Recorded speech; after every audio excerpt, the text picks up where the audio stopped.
किसी ने क्या खूब कहा है, एक इमोशनल व्यक्ति, एक सेंसिटिव व्यक्ति रिश्तों को संभाल कर रखता है, लेकिन एक प्रैक्टिकल व्यक्ति रिश्तों का फ़ायदा उठाता है। एक प्रैक्टिकल व्यक्ति फ़ायदा देखकर ही रिश्ते बनाता है। हेलो फ्रेंड्स, मैं सुनीता कुशवाहा। मैं एक छोटी सी स्टोरी आपको सुनाने वाली हूँ। पसंद आए तो कमेंट बॉक्स में ज़रूर बताइएगा। ये एक राजा की स्टोरी है। राजा ने अपने दरबार में एक मंत्री जी से कहा कि ऐसा कौन सा कुआं है जिसमें एक बार व्यक्ति गिर जाता है तो वो बाहर नहीं आ सकता, उसका बाहर आना नामुमकिन है।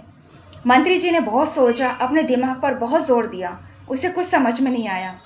तो उसने कहा कि कोई सा भी कुआं जिसमें बहुत सारा पानी हो, उसमें अगर कोई व्यक्ति गिर जाए तो उसका बाहर आना नामुमकिन है। सभा में उपस्थित सभी लोग उस पर हंसने लगे। तो सभी ने कहा कि अगर रस्सी डालेंगे तो वो व्यक्ति ऊपर आ जाएगा रस्सी पकड़कर। किसी ने कहा कि कोई तैराक हो जो अच्छे से तैरना जानता हो, वो उसमें जाकर उसको लेकर बाहर आ जाएगा। फिर राजा ने मंत्री जी से कहा कि आपके पास 7 दिन का समय है, 7 दिन के अंदर मुझे इसका उत्तर मिल जाना चाहिए। मंत्री जी ने कहा ठीक है, मैं इस पर विचार करूँगा, मैं सोचूंगा। तो राजा ने कहा कि नहीं, सोचना नहीं है, मुझे 7 दिन के अंदर उत्तर चाहिए, नहीं तो आपका मंत्री पद चला जाएगा। 5 दिन तक जो वो मंत्री था वो पूरे गांव में भटकता रहा। 6वें दिन उसको एक गांव में एक गडरिया मिला। उस गडरिया से उसने पूछा, उस गडरिया से उसने बोला कि भाई मुझे पानी मिलेगा क्या, मैं बहुत ज़्यादा थका हुआ हूँ, मैं बहुत परेशान हूँ। तो गडरिया ने कहा कि क्या बात है, आपकी परेशानी का क्या कारण है, हो सकता है मैं जानता हूँ। तो उसने कहा कि राजा ने मुझे ऐसा ऐसा कहा है कि ऐसा कौन सा कुआं है जिसमें अगर कोई चला जाए तो उसका बाहर आना नामुमकिन है। तो गडरिया ने हंसकर कहा, अरे ये तो बहुत आसान सा सवाल है, मुझे इसका जवाब पता है।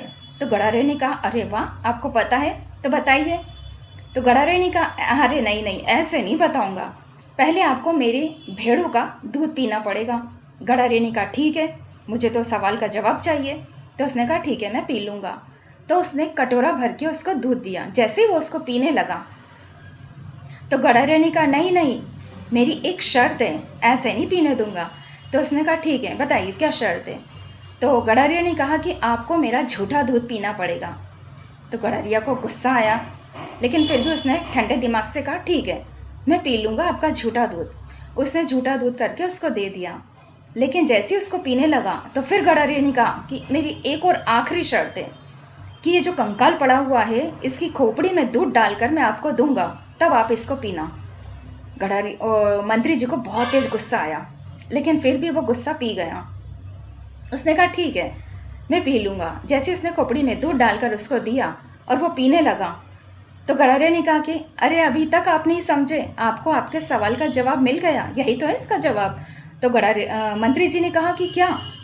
तो गडारिया ने कहा कि सबसे बड़ा जवाब तो यही है कि लालच। लालच एक ऐसा कुआं है जिसके अंदर कोई व्यक्ति जाता है, गिरता है, तो वो उसके अंदर से वापस नहीं आता, उसका बाहर आना नामुमकिन है। तो मंत्री जी ने कहा कि ठीक है, मुझे इसका जवाब मिल गया, आपका बहुत बहुत धन्यवाद।